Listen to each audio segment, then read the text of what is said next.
So in this video today, I am going to show you lot the best way to practice your casting. Now this is just my opinion, you lot may have a very sort of different way of doing things. Some people may cast on a field. Now the reason I don't like practicing casting on a field is mainly because it's grass and I like to sort of see that feeder feather in the water, whereas if it's landing on grass, I don't know, I just like it to be as real as possible. So, the first thing I will always say is make sure the lake is empty of people. And I know that can be difficult, but find a lake that you know does not get fished a lot.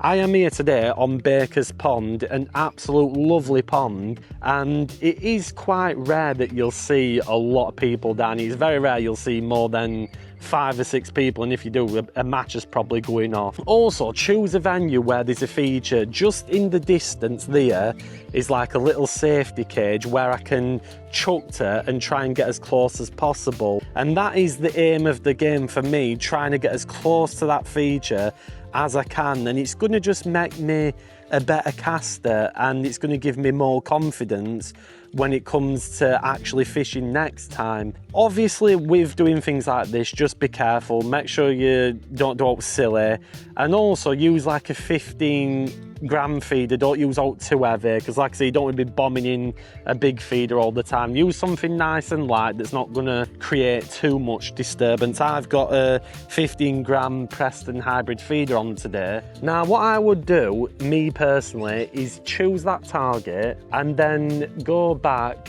and through and try and get it as close as you can to the target. So that was a bit off, the ducks have just absolutely spooked. You want to try and get it as close as possible. Obviously be careful and make sure you haven't got an hook length on. I did make a video on how to cast. The swan does not like my feeder at all. Yeah, these are really not happy, these swans, are they?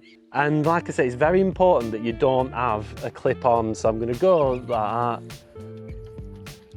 And there we go again, there's a bit of tow on the lake, didn't get close. And it's just good practice, innit? You know, you've got the lake to yourself, you can home in on your skills, get them a bit better, get ready. The swan's not going to be happy again. Chuffing hell. So again, I'm going to try and get as close. And it's really helped me. There you go, a nice little plop that when I stopped the line. Once you've done sort of like 2 and 3, it will be a lot better for you and easier. And that's one thing that's good about coming to a lake that's, you know, that's very sort of quiet. You can just literally practice your cast. So again, try and get out to that bit, and it's always helping me get better. And there we go, another nice one. And it's always good to choose different targets, because say if you're in a scenario, maybe you're in a match or maybe the fishing's not good in a certain spot, it's nice just to go to different spots and work on your distance control. And again, you can practice doing little short casts as well. So if I come back here,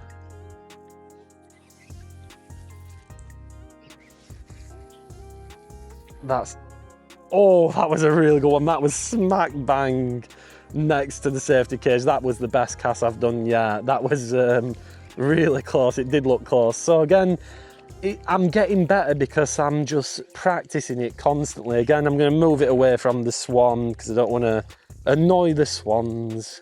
So that is a good way of doing this. Play a little game, pick a target to the right, a target to the middle, and a target to the left.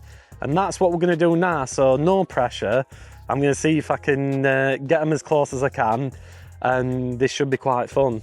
Right, so first one, we're going to try and get to the right of them lilies and see if we can do it. That wasn't too bad, yeah? I'm happy with that. So again, I'm going to go back like that.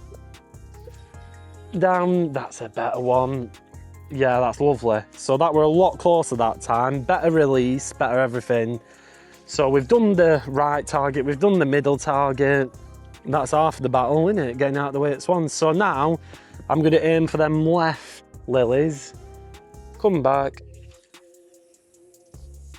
The winds move that a lot, Jesus.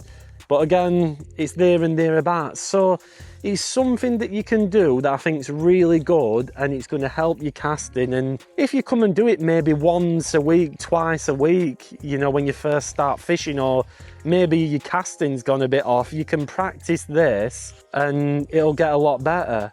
So then, if you're struggling with your casting, maybe your casting's gone a bit bad, or, you know, maybe you just want to practice it and get a little bit better with your distance control and sort of your accuracy, come to a lake that's dead quiet, that has some nice features like here at Baker's Pond, and your casting should get better over time.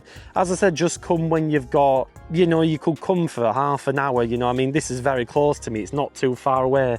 Choose a lake that is close to you. Obviously, you don't want to be traveling really far out to go to a lake just to practice your casting. Or if at the end of your session, everyone's gone off the lake, get a little light feeder on and just spend 20 minutes practicing your casting, and you can't go wrong, because it is important that you get your casting bang on and keep it sharpened up, because it could be the difference between getting a bite and not getting a bite. So if this quick tutorial did help you, leave a like on it, share this video around, also hype this video, a new little feature YouTube are doing. It's a little button near the like and subscribe bit. Speaking of subscribing, get subscribed to my channel. It's free of charge, it doesn't cost you a penny, and it really helps me out. And if you did enjoy this video, share it around with your friends who were not very good at casting, because this might help them.